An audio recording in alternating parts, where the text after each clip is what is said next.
Good? Yeah, all good, thanks.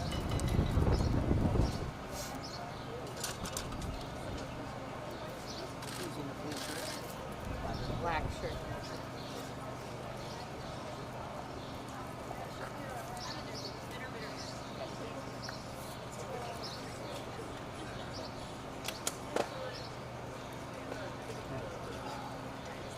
She brought one.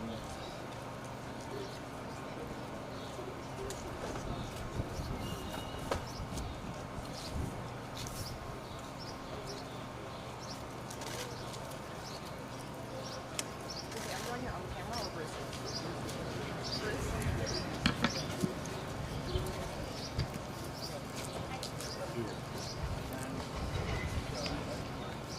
Just give us a second here to get situated.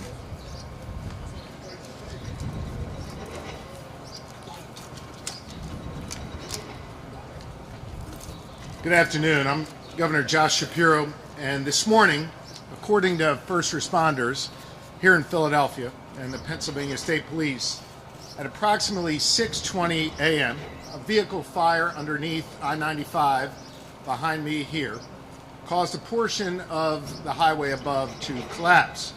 At least one vehicle is still trapped underneath the collapsed roadway. Preliminary reports indicate that a commercial truck carrying a petroleum-based product was the source of the fire. We're still working to identify any individual or individuals who may have been caught in the fire and the collapse. I was first briefed on this situation early this morning by my Chief of Staff, Dana Fritz, then by Pennsylvania Secretary of Transportation Mike Carroll, who you'll hear from in a moment, along with Pennsylvania State Police Commissioner Christopher Paris and the PEMA Director, Randy Padfield. All three join me here today, and we've received regular updates throughout the day. Since the crash occurred this morning, the state police have been on the scene, assisting the Philadelphia Police under the leadership of Commissioner Outlaw in diverting traffic off of I-95. PEMA has been on site, coordinating the response efforts with our local and our federal partners. Since this morning, PennDOT personnel and Secretary Carroll himself have been on site inspecting the roadway. Finally, DEP, the Department of Environmental Protection, under the leadership of Acting Secretary Negrin, has been coordinating with the United States Coast Guard and the Philadelphia Water Department to conduct environmental assessments. While this is still very much an active scene, I just completed an aerial view of the site and received a briefing from law enforcement, first responders, and transportation experts on the ground together with Mayor Kenny. As has been reported, the northbound side of I-95 has completely collapsed, and the southbound side is not structurally sound to carry any traffic over it.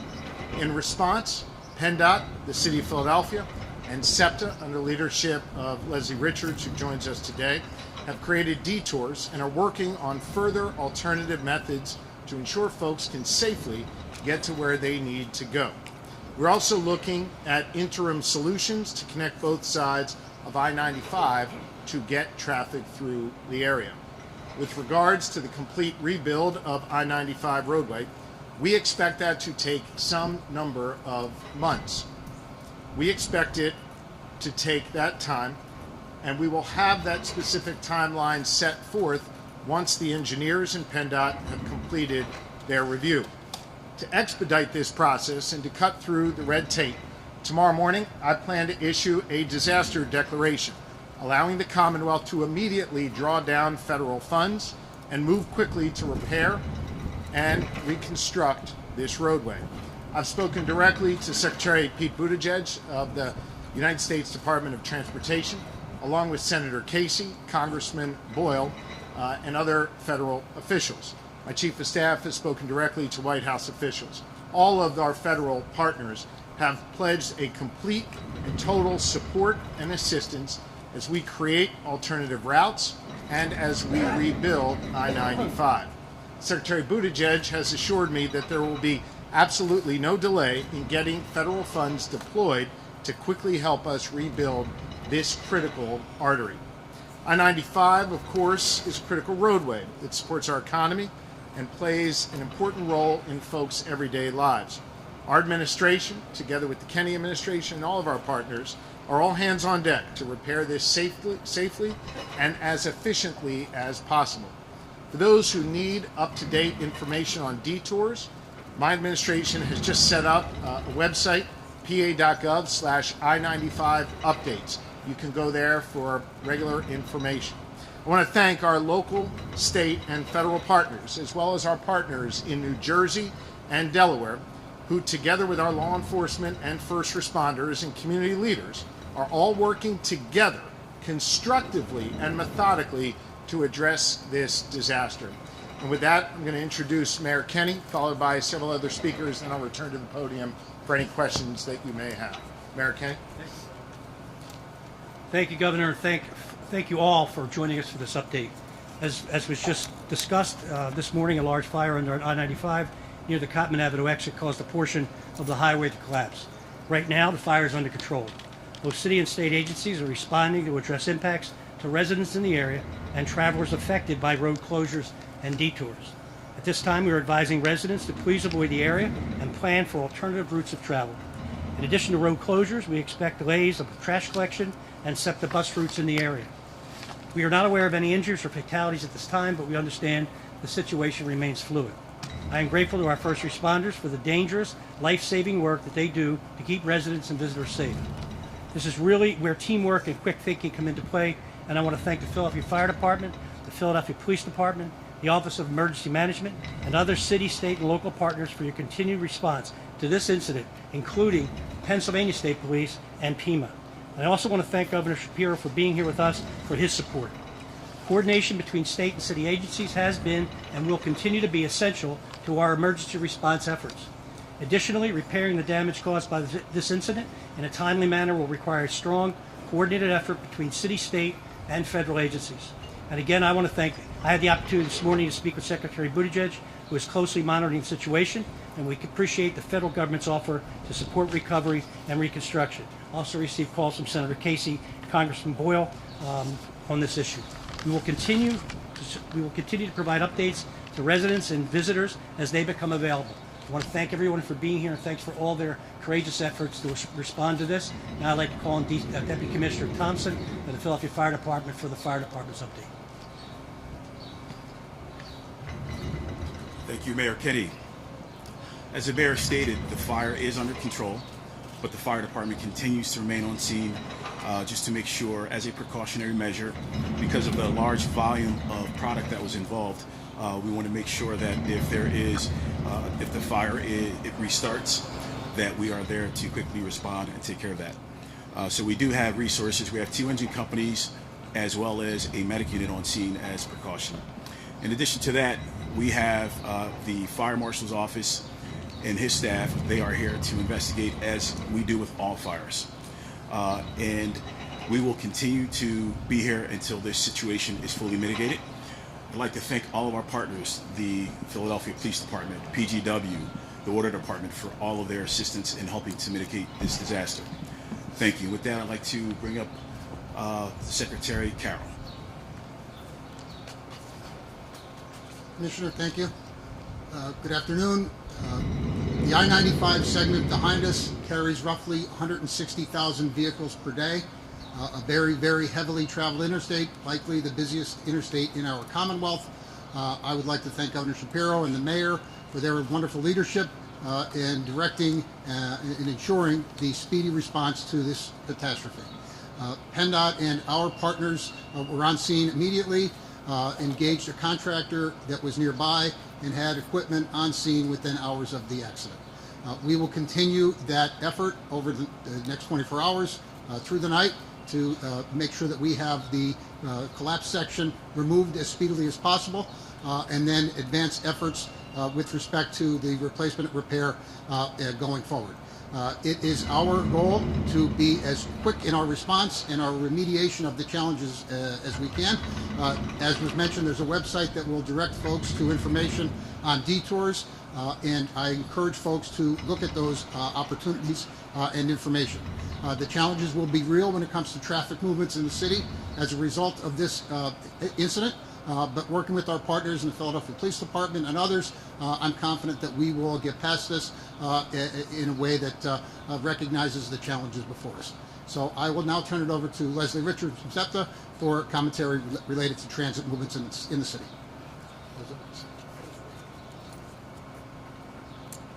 Thank you, Secretary Carroll. Thank you, everyone.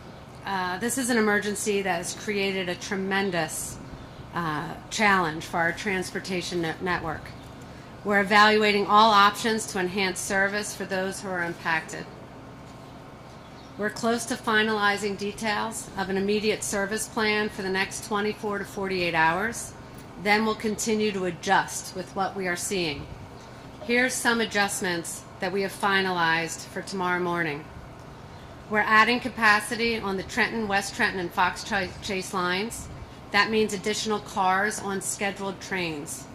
We're going to bus the Kinwood line so that we can repurpose equipment and personnel and get them over to the Trenton line. Thanks to our partners at the Philadelphia Parking Authority, there will be free parking at their 3 park and ride lots, at Fern Rock, at Fox Chase, and at Torresdale. There's also free parking at all SEPTA-owned regional rail lots, as well as at the Frankford Transportation Center for access to the Market Frankford line. For those who have not taken regional rail in a while, we also want to note that you can use a credit card to pay your fare on board, and your conductor will help you with that. SEPTA will utilize all resources it has available to help you get through this. We're working closely with the unions and their leadership that represent our frontline workers to bolster staffing. We know there's going to be needs that come up as the days go on, and we're working to have additional personnel ready to help us respond. I also want to note that on all of our services, we have capacity. We are still below pre-COVID ridership, and we hope people will consider all the options that we have available for them. We are all going to need some extra patience in the coming days. Please work with us as we work through this, especially tomorrow morning. We ask employers to be as flexible as they can with their workforces. It's going to take longer than normal to get to work tomorrow. Please continue to check our website, septa.org, and our Twitter account, which will be updated on a regular basis. We're also opening up our customer service call center early tomorrow morning, and representatives will be available by phone starting at 6 a.m. You can call 215-580-7800, and we're here to help. Thank you so much, and thanks, Governor Shapiro, for being here. Thank you.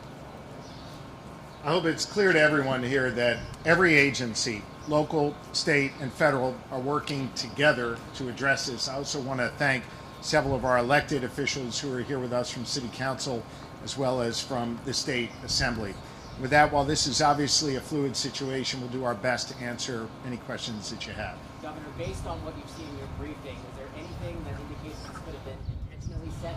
And in your conversation with the Secretary of Transportation, is there a cost yet associated with the damage to this section of the overpass at I-95? This is an ongoing investigation, so I'm not going to comment on the first part of your question. On the second part of your question, the Secretary of Transportation, Pete Buttigieg, has made it clear that whatever resources would be needed to rebuild I-95 and to do so in a safe and expeditious manner would be provided to us.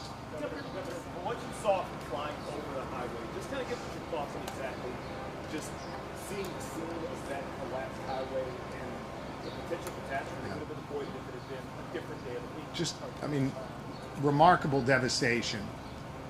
And I found myself, thanking the Lord that no motorists who were on I-95 were injured or died. Just a remarkably devastating sight, one that our first responders, law enforcement, and others contained very, very quickly. They got people out of harm's way. And now, under the leadership of Secretary Carroll and others, the hard work of clearing the site and rebuilding it will be underway, and we're going to move as quickly as possible. Governor, can you name the tanker? Environmental impact here, because the Coast Guard said that there may have been, over 8,000 gallons of gasoline that they've been exposed to this area. I'm going to defer to I think it's the fire department behind us here, but I can tell you our acting secretary of DEP was on top of it together with the Coast Guard and others. There was a very, very slight sheen in the sort of entry area of the waterway. It was contained with booms that were put up. There is no threat to anyone's drinking water and no threat to the water. This is a heavily traveled interstate. Let me ask the mayor to add on that, and then I'll come over here. Go ahead. Sorry. Good afternoon, everybody. My name is Brendan Riley. I'm the Director of Water Operations for the Philadelphia Water Department. Currently, at this point in time, we have no concerns of any environmental impact to our water intakes at the Baxter Water Treatment Plant.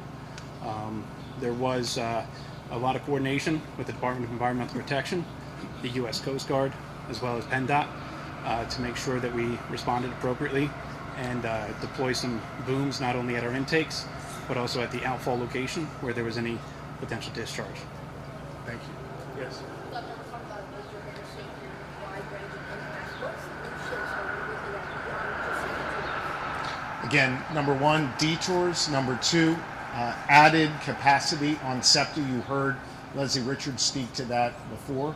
We're then going to look at other alternatives to connect the roadway beyond detours as a temporary measure, and then working together with our federal partners, thanks to their assurance that those resources will come once I sign that disaster declaration tomorrow, a speedy rebuild of I-95.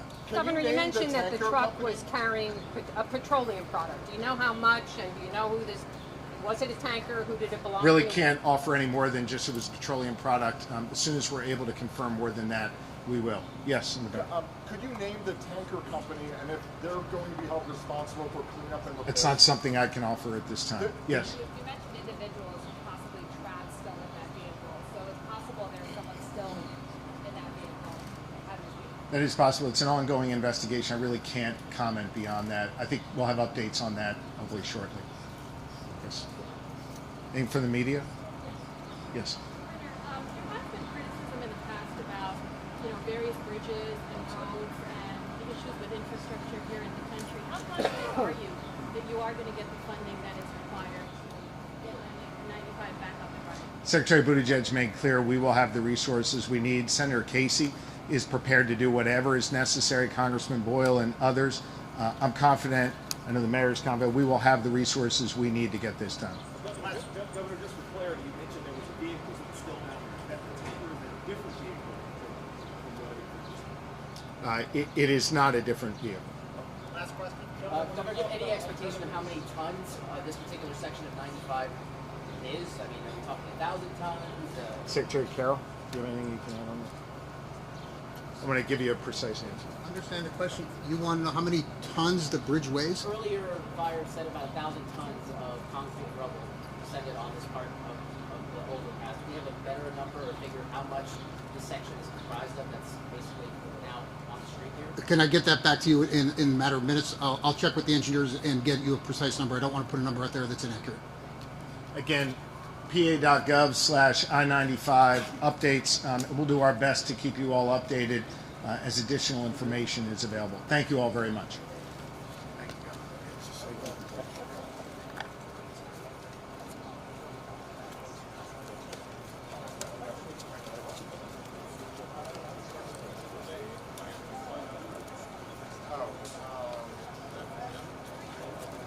I sent it.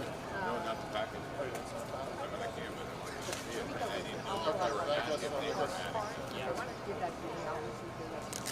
All right. Yeah, I gotta give it. No, we would give it to them. You know what I mean? I just heard it. What did they say? What did they say?